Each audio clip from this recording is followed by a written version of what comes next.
Yun sa mga idol, mga kamaster, topic natin ngayon sa ating content ay turuan ko kayo kung paano maglilinis ng ating paraphernalia ng isang security guard.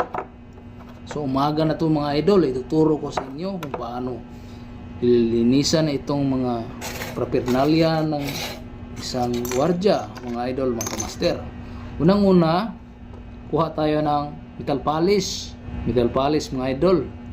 Gamit ko ay Pledge metal polish or may maganda pa dito yung glue metal polish. Parang pare-pareho lang sila siguro mga idol paggamit nyo mga kamaster. Unang-una, kuha tayo ng metal polish. Tapos i-apply natin sa mga kung saan yung papakinisin natin, yung ano natin, mga propellant natin like whistle, buds, insignia, yung mga collar pin niya, saka yung collar pin nandoon na. Tapos ko na sa paglilinis mga idol. Nung una, i-apply natin, lagay natin dito sa affected area yung parang nakakalawang na. Tapos i-bagnod na to. I-wrap natin mga idol, mga kamaster. So, tingin nyo parang marumi na siya. Makuha na yung mga kalawang niya. So apply tayo ng brush para mas papadali na malinis mga idol, mga kamaster. Babrasan natin brush lang ka ng brush until your paraphernalia become shine. Medyo shine na siya. Tapos i-brush mo siya, tapos ikot-ikotin natin.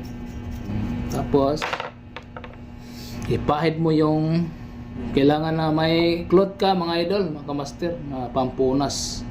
Pupunasan natin ganito, punas mga idol. Madali lang kayo. Malinis.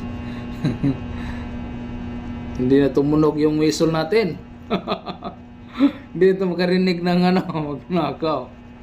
Sige, example lang natin, tutorial lang ba. Tapos yung buds natin, kuha tayo ng metal polish, kaya dito, tapos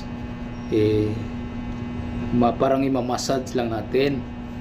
Ayan. Tapos babrasan natin para kuha yung nasa mga lubak-lubak niya mga kamaster.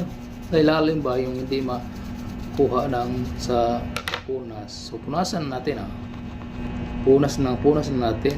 Ipaikot-ikot natin. Punasan hanggang shine na siya mga idol.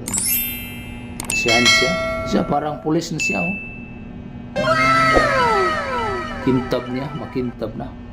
Ayan natin. Ayan, lagyan natin wrap ng kaunti kasi araw-araw mo itong linilinis natin. Tapos hindi pa natapos. I-brush natin. Ganito lang mga idol, mga kamaster, yung mga ka-5-9 natin dyan. Tuturo ko sa inyo kung paano lilinisan yung mga paraphernalias natin para sa ating snappy, para pag duty natin snappy tayo nakatayo dyan sa mga entrances sa mga building natin, yung mga entrances ng mall natin dyan, kung saan tayo naka-duty mga ka-5-9.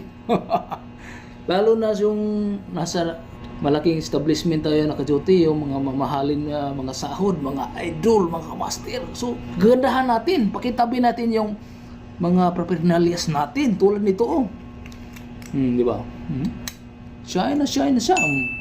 Nang nasa bangko kayo naka-duty, dapat shine yung mga paraphernalia natin dahil yung mga big client natin yung mga nandyan. Diba? Visitor natin sa bank. At saka yung nasa mall kayo naka-assign mga idol, mga kamaster. Nasa mall, dapat shine yung mga buds nyo, mga paraphernalia, yung mga insignia nyo, yung mga collar pin. Ganito mga kamaster. Saka yung uniform nyo, plansahin din natin yung uniform nyo.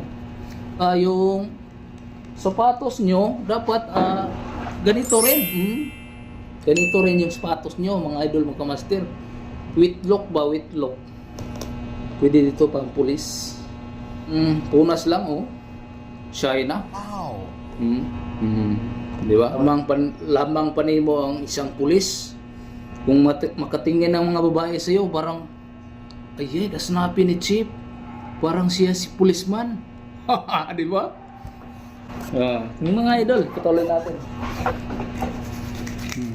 Tinbagpasyain. Madali lang. Punasan. Punasan ng punasan ng punasan. Mga ka-5-9 dyan. Para pag duty natin mamaya, makintab na to mga idol oh. Wow! Yung ano naman natin, yung mga cooler device, mga cooler pin natin.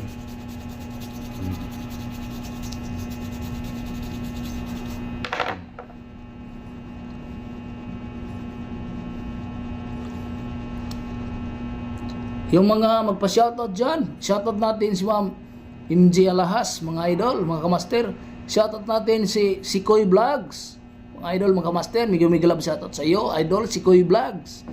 Mega love shoutout kay Ramil Curatsa, yung isang vlogger natin na pinsan, mga idol, mga kamaster, si Ramil Curatsa. Mega love shoutout Mr. Ramil Panugaling, mga idol, yung idol ko dyan, isang security guard din, mga ka-5-9, mga idol, mga ka-master. Isa ring nag-sideline ng Grab rider, mga idol, mga ka-master. Masipag siya, mga idol, mga ka-master. Nang sipag naman sir. Lalong security guard kasi gabi, sa araw naman Grab rider ka naman. Shoutout pala dyan si Ma'am Josephine Himungala, yung idol natin dyan, yung kasama natin sa pag-vlog, yung si Ma'am Idol Josephine. At saka yung channel nila sa YouTube, yung Babsi TV, mga idol, mga kamaster. Shoutout pala dyan si Idol Hernani Manait Hirunda, mga idol, suportaan natin yung page niya, si Hernani Manait Hirunda. At saka si Chipre Uswa, mga idol, mga kamaster, suportaan natin si Chipre Uswa, mga idol, yung page niya, suportaan natin. At saka yung channel niya sa YouTube, si Batang Negros TV, at saka si Batang Liti TV sa YouTube, suportahan din natin. At huwag niyong kalimutan suportahan. Joke. Huwag niyong kalimutan suportahan ang aking channel sa YouTube, Alejandro Curatsa The Master. Search niyo lang sa YouTube. May YouTube din ako, mga idol, mga master.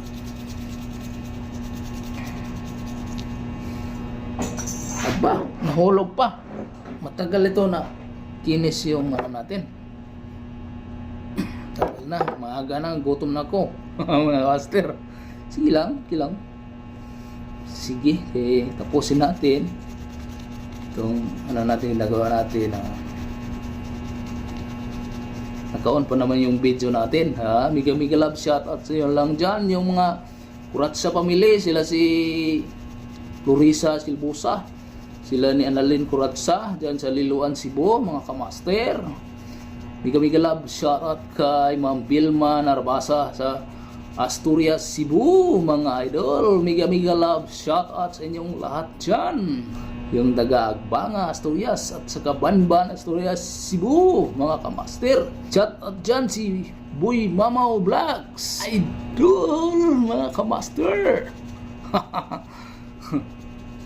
Mega love shoutout dyan sa ating mga kasamahan sa trabaho, yung mga ka-5-9 dyan, mga idol, na sana'y nasa mabuting kalagayan kayo ngayon, mga idol, mga kamaster, habang naka-duty.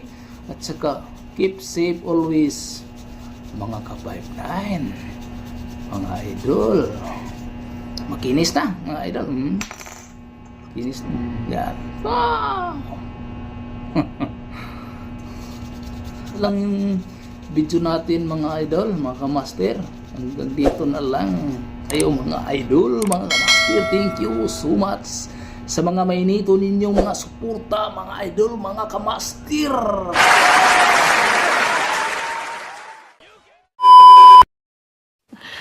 Sana all.